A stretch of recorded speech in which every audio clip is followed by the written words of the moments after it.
Good morning, Bindu.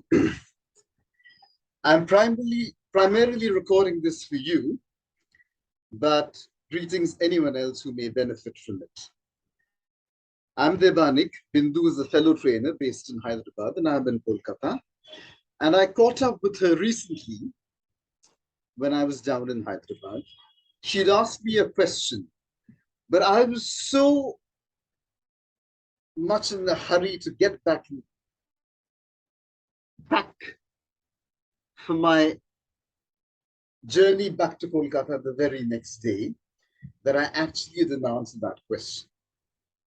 Came back and got caught up in my night shift work as a trainer. I've just woken up in the morning. I'm about to go pick up vegetables. I'm unshaven. I just could not get around to doing this. It's been over a month. So sorry about that.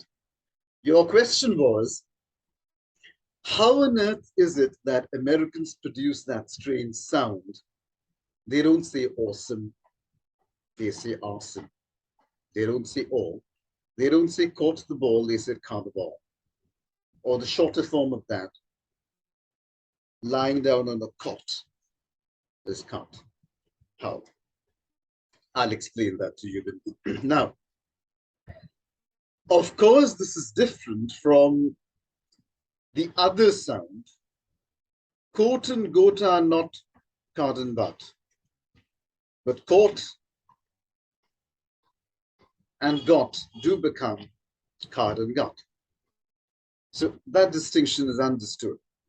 So in order to say awesome, my mouth moves in a certain direction and in a certain way. Caught, awesome. I'm sorry, caught, awesome.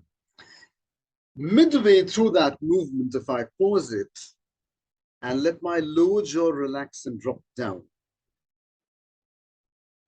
becomes awesome is awesome. Caught.